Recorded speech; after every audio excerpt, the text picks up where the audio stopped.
Hello,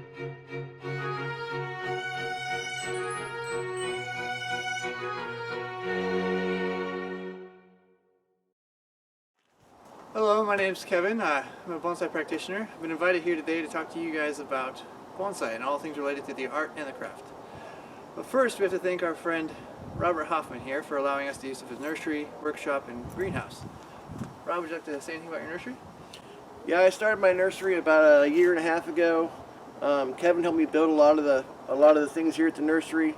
I started the nursery because there's a big hole here in central Ohio where there's not any kind of bonsai nursery, so I wanted to have something available to the people to where they can come get supplies, soils, all different types of trees. So I'm glad you guys come out and be a part of it. Where can we reach you at?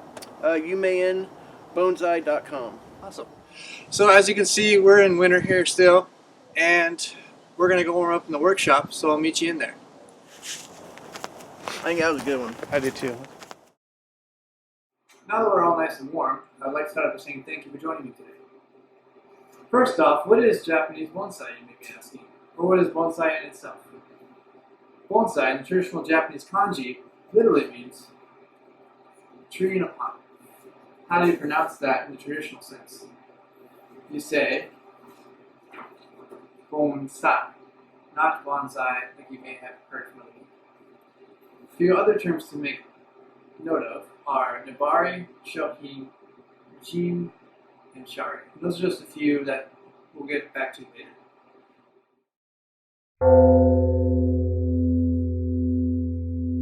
Bonsai originated from the Chinese art called penjing, to which the Japanese made a different art altogether. With the help of monks traveling back and forth from China, bonsai made its presence in Japan some 1200 years ago. Traditionally, the practice of growing a tree in a pot was practiced by everyone, regardless of class and status. Traditionally, bonsai was practiced heavily in Zen Buddhism. Zen Buddhists thought it better to experience a tree in time rather than searching for instant results. The philosophy of bonsai traditionally practices the perfection of asymmetry and creating peace and harmony through design while using native tree species and other plants. Every tree has a front that is chosen so the viewer can connect with the tree and can see the tree for their own interpretation. Trees are styled in representation to which environments they usually grow in nature. That can be coastal, alpine, and many more. Some of you may be wondering, can anything be a bonsai? The idea that anything can be a bonsai is true, but traditionally deciduous, coniferous, and evergreen or elongating species are used. There are many different forms and styles of bonsai. Here are some photo representations for how they look. Bunjin. Exposed root. Forest planting or clump style. Formal upright. Informal upright.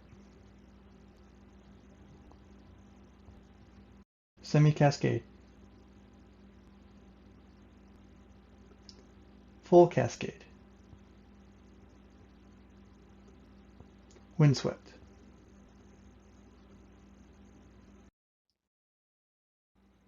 Bonsai is still a major part of Japanese culture, to which they host yearly competitions to display bonsai, as it is seen as a fine art.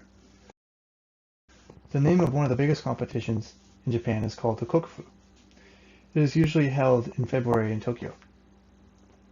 The peak of popularity in bonsai was in Japan's bubble period, starting in 1986 to 1991. This was a time when many people, including government officials, were purchasing bonsai trees for fine art at their homes.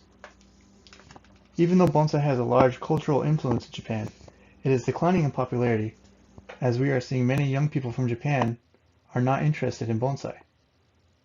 But on the opposite, we are seeing many people from other countries doing bonsai apprenticeships in Japan, and thus increasing the popularity worldwide. Some key figures in Japanese bonsai. Masahiko Kimura. He is regarded as the father of modern-day bonsai. He helped refine and form groundbreaking techniques and brings ingenuity to bonsai, to which he helped define it more as a fine art. He has inspired many people across the world and other art forms outside of bonsai. Shinji Suzuki, another great bonsai artist who is known for his simple and elegant style towards bonsai and styling his trees. He owns and operates Taikon Bonsai Museum located in Obuse, Japan. Kunio Kobayashi, bonsai artist and owner of the Shunkaien Bonsai Museum. He is a highly regarded artist around the world, especially when discussing his live bonsai demonstrations. He is known to use a chainsaw in his bonsai styling demonstrations. He has taught over 200 apprentices from all over the world. Saburo Kato was a Japanese bonsai pioneer. He was the third owner of Monsai and Bonsai Nursery located in Omiya Bonsai Village in Tokyo. He helped with creating the Nippon Bonsai Society in Japan and also helped create the World Bonsai Friendship Federation to promote world peace through the practice and art of bonsai. Bonsai in America. During World War II in America, while Japanese nationals and Japanese Americans were incarcerated in internment camps, some people started creating bonsai in Japanese gardens within those camps, as a way to hold on to their culture and to keep their minds in meditation with making things. Many of the bonsai artists that came out of those camps went to California to start nurseries and bonsai gardens. Post-World War II, when many American GIs in Japan found interest in bonsai art and craft and brought back trees and the teachings they learned from Japan, with this they brought a new art form to the American audience. Media outlets have also helped bring awareness to bonsai in America in today's culture, while hosting local news spotlights on bonsai or interviewing professional American bonsai artists in their nurseries has helped spread the awareness ever more. Bonsai in America is becoming a big presence on the world stage, as many American artists are sought after to give big demonstrations across the world. Many people of all ages and genders are practicing the art of bonsai in America more nowadays than ever before. America has been producing some of the best native Yamadori material used for bonsai. Yamadori trees are trees collected from the wild. There are two official bonsai museums in the United States. The first is the U.S. National Arboretum in Washington, D.C., which is home to the National Bonsai and Penjing Museum, to which they own and care for a tree that survived the Hiroshima bombing. It is called the Yamaki pine. The second is the Pacific Bonsai Museum, located in Federal Way, Washington, home to about 150 trees, to which they host regular exhibitions. They house a Japanese black pine that was grown from seed in a tin can by Jusaburo Furuzawa while in Japanese internment camp in Utah. The Pacific Bonsai Museum has an exhibition out right now called World War Bonsai.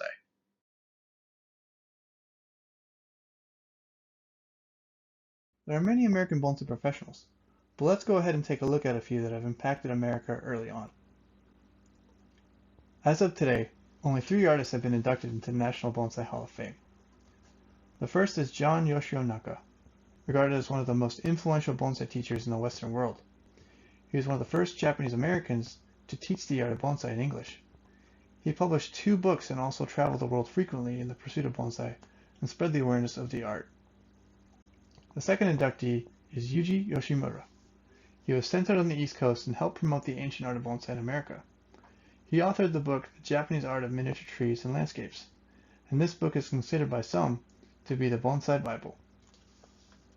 The third inductee is Bill Valavanis, a student of Yuji Yoshimura for 30 years. As of today, Bill has been practicing bonsai for over 50 years. He is the owner and curator of the International Bonsai Arboretum, which helps promote the art of bonsai in the United States and worldwide. He is also the organizer and creator of the U.S. National Bonsai Exhibition. This is the largest bonsai exhibition and competition in the U.S. This is held every 2 years in Rochester, New York. Other prominent figures are Kathy Shaner and Dan Robinson. Kathy Shaner is the first non-Japanese citizen and first woman to complete a professional Japanese apprenticeship and be certified professionally by the Nippon Bonsai Association in Japan. She is a full-time bonsai curator at the Lake Merritt Bonsai Garden, California. Dan Robinson. He is an American bonsai professional who is known as the father of American naturalistic bonsai style, or what he likes to call making gnarly trees. He was called the Picasso of bonsai in 1978 by the curator of the Brooklyn Botanical Gardens. He is the owner and curator of Landing Gardens, a bonsai garden that was built on top of a repurposed trash dump, which is located just outside of Seattle, Washington. Now we're going to go ahead and take a look at some amazing artists that are pushing bonsai to the next level in America. Bjorn Bjorholm. He is a professional bonsai artist and owner of SAN Bonsai Nursery located in Knoxville, Tennessee. He apprenticed at Fujikawa Kokai in Osaka, Japan for 6 years, to which he is certified by the Nippon Bonsai Association in Japan. He has an online learning platform called Bonsai U that hosts bonsai tutorials and live Q&As.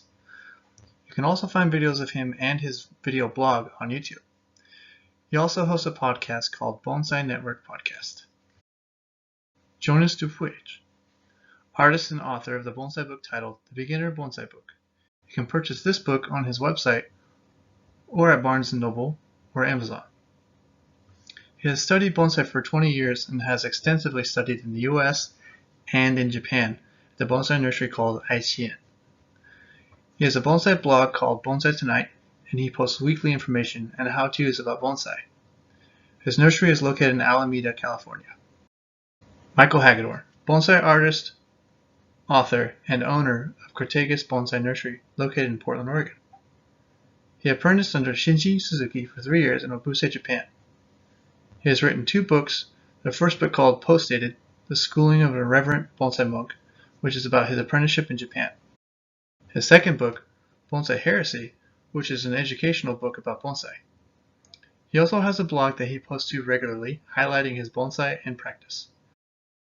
Both Michael and Jonas host a bonsai podcast called Bonsai Wire. Kaya Muni, a young, aspiring bonsai professional currently apprenticing at Fujikawa Kokai Bonsai Nursery in Osaka, Japan. His apprenticeship will last about 5 to 6 years. To see more of his work, you can find him on Instagram at Moonlight Bonsai. Ryan Neal. He is the artist and owner of Bonsai Mirai, located just outside of Portland, Oregon. His nursery is regarded as one of the largest professional nurseries in the world outside of Japan, with an estimated 800 to 900 bonsai trees on site that are all varying in age. As of now, he is the first and only American to complete a 6-year apprenticeship under Masahiko Kimura.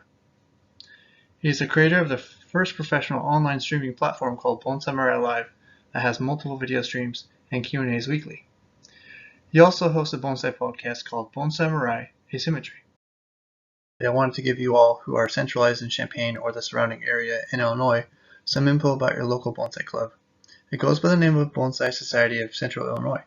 The club meets on the campus of the University of Illinois Urbana. It meets monthly, but as of right now, it's not meeting because of COVID. If you ever find yourself in Columbus, Ohio, stop on by the Columbus Bonsai Society. The club has been around for 75 years, and it meets every 3rd Sunday of the month and continues with a growing membership. Then you see the Bonsai Society of Portland, located in Portland, Oregon, which is my mother club, as I am from Oregon. It has 414 members in total and is still growing. It has been around since 1966 and is regarded as one of the largest clubs in the United States and some parts of the world. On their website, you will find a lot of free, helpful information on many things related to bonsai. The American Bonsai Society is an all-encompassing North American bonsai club that has a club magazine that comes out 4 times a year. Their website has information related to bonsai for the whole U.S. Now that we have the history of Japanese bonsai covered and where it is today, we can now look at bonsai in America. Let's take a look at some trees. We'll discuss the differences in size, style, and what makes a good bonsai. And then I will show you a proper repot of a bonsai to improve its overall health for this upcoming spring. Now that we have the trees up on display, we're going to discuss the size differences, style, and what makes a good bonsai. This little tree right here is a Japanese black pine. The size of this tree is called a mame. The tree right next to it is an azalea that was imported from Japan quite some time ago. This size of tree is called a shomi. The tree right next to that is called kifu. This is an ume that's put out its wonderful winter blossoms. It will soon start pushing for spring. This tree right here is another Japanese black pine called a chu. This tree is what would be considered a show-ready tree, and we can hopefully have a show here soon. If you remember earlier in the video, we discussed certain terms which were jin, shari, nabari, and yamadori. On this tree, I will point out those features and tell you what they are. Right here is a gem, which is deadwood feature, which gives a nice aesthetic of the age of a tree. Right below that is a shari, which is deadwood on the trunk, also a nice aesthetic for age. Right at the base is what we call a nabari, or a root spring, which gives a nice foundation of a very strong tree. This tree itself is a Yamadori tree, which means it was collected in the wild. This tree was collected in West Virginia in the mountains. I will be repotting this tree and show you how to do it.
I want to thank you all for watching, and I hope you all have fun with bonsai. Please see the next slide with information for your local club and other resources with bonsai.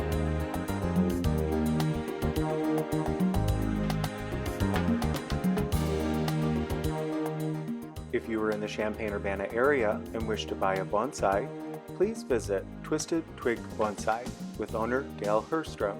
Contact dherstrom@gmail.com.